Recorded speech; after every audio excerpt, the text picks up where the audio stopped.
va commencer la première question. En fait, c'est un peu pour moi, c'est un peu pour tout le monde pour se mettre un petit peu dans le bain, là.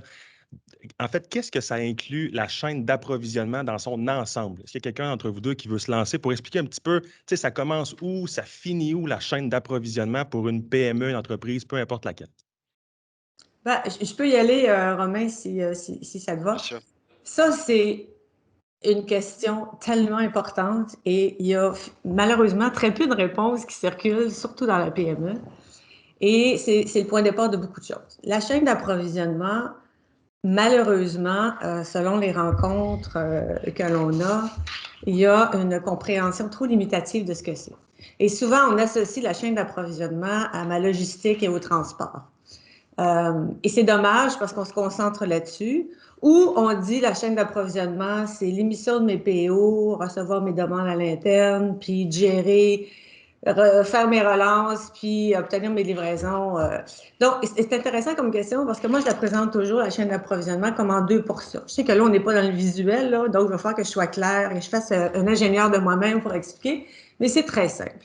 En fait, la chaîne d'approvisionnement, elle a deux composantes particulières. Donc, pensez à un cercle divisé en deux. La portion tout à gauche, c'est la portion que moi j'appelle le S2C, qui est la portion stratégique des approvisionnements. Donc, analyser ses dépenses, catégoriser ses dépenses, travailler avec ses fournisseurs, toute la portion des appels d'offres, donc la stratégie autour d'une sélection de fournisseurs, la contractualisation, donc tous ces éléments qui sont de nature plus stratégique. Et l'autre portion à droite de ce cercle-là, par exemple, qui serait tout ce qui est P2P, Romain en a parlé, donc tout ce qui est plus tactique, transactionnel, et qui prend malheureusement beaucoup de temps aussi dans les organisations. Mais la chaîne d'approvisionnement, c'est l'ensemble de tout ça.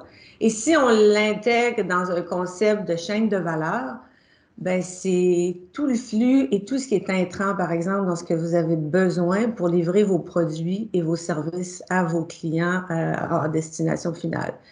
Donc, c'est la façon de gérer son approvisionnement aussi. Donc, c'est tout ce qui est processus autour de ces activités clés-là pour que ce soit quelque chose de profitable en bout de ligne et de rentable aussi à votre organisation. On est dans la profitabilité, hein, c'est le titre du thème en plus. Donc, toujours garder cette balance toujours très présente entre compétitivité et rentabilité. Parfait, super. Merci, Claudine. Est-ce que, Romain, tu veux rajouter quelque chose ou on enchaîne? C'est comme tu veux, là. Claudie, c'est un très bon point. Je pense que ça a été très clair. Enfin, ce que moi je dis souvent pour le départ du processus approvisionnement, c'est le besoin, la définition du besoin. Et le besoin, il peut venir de l'interne, ce que nous on appelle un client interne, un collègue qui a besoin d'un ordinateur, c'est un client interne. Et on a aussi le besoin du client externe. Le besoin du client externe, on peut le définir avec une planification ou bien avec une vente.